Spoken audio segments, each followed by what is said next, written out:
Government girls senior secondary school Nagina 2014 میں اپ grade ہوا، لیکن ابھی تک اس میں تعلیم کے لحاظ سے ابھی بلڈنگ کی تعمیر نہیں ہو سکی ہے، جس کی وجہ سے ایک مانگی ہوئی ادھار لی ہوئی بلڈنگ میں جو ہے طالبات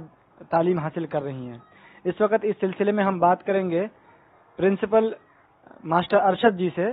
جو اس بارے میں ہمیں بتائیں گے کہ کس طرح کی کیا دقتیں ہیں، کیوں تعمیر نہیں ہو پا رہی ہے۔ دراصل 4 لیبس کا پیسہ تو آیا ہوا ہے، لیکن تعمیر میں دقت اس وجہ سے آ رہی ہے کہ وہ جو زمین ہے وہ ابھی اسکول کے نام نہیں ہوئی ہے۔ اس کے لیے جو ہم نے ضروری اعتبار سے جو محنت ہے اور جو کوششیں وہ ہم نے کی ہیں، لیکن بی ڈی پی آفس سے ابھی وہ فائل ہماری جمع ہے، شاید انشاءاللہ 1 یا 2 دن میں وہ نکل جائے گی۔ اس کے بعد میں ڈی ڈی پی او کے تھرو ہو کر وہ جو ہے اس پہ پرمیشن مل جائے گی۔ ابھی تک پرمیشن نہیں ہوئی ہے کیونکہ وہ زمین اسکول کے نام نہیں ہوتی، اس وجہ سے ابھی اس میں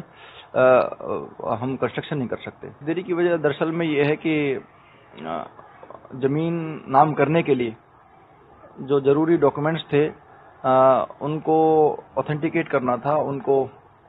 بی ڈی پی آفس سے، اس کے بعد وہ ڈی ڈی پی آفس میں جاتے ہیں، اس کے بعد میں وہ جو پنچایت وبھاگ ہے وہ پرمیشن دیتا ہے پٹے داری کا اب نام تو، لیکن وہ نہیں ہو پایا، لیکن اب شاید بہت جلدی وہ ہو جائیں گی 2 یا 3 دن میں۔ اصل میں ہمارے پاس 641 بچیاں ہیں فرام 6 to 12، تو ان کے بیٹھنے کے لیے جگہ نہیں ہے، صرف ہمارے پاس یہ 5 رومز ہیں اور یہ جی پی ایس کے ہیں۔ پہلے اسکول اندر ہوا کرتا تھا، تو ڈی ایس سی کی ٹیم آئی تو وہاں پہ بہت زیادہ کنجسٹڈ تھا،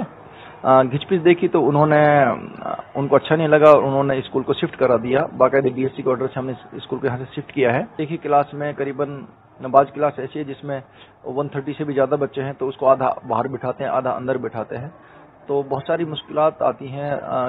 تعمیر نہ ہونے کی وجہ سے، کمرے کم ہونے کی وجہ سے بہت زیادہ دقتیں آتی ہیں۔ آپ نے سنا کہ جو اسکول اتنی کوششوں کے بعد اپ گریڈ ہوا ہو اور اس کے بعد صرف تعمیر نہ ہونے کی وجہ سے اتنی ساری پریشانیوں کا سامنا طالبات کو، ٹیچرز کو کرنا پڑ رہا ہے، یہاں پر کہیں نہ کہیں شکشا وبھاگ کی جو آناکانی ہے، جو اس کی کوتاہی ہے، اس کی وجہ سے یہ سب پریشانیاں ہیں۔ ای ٹی وی بھارت کے لیے میوات سے سفیان سیف کی رپورٹ۔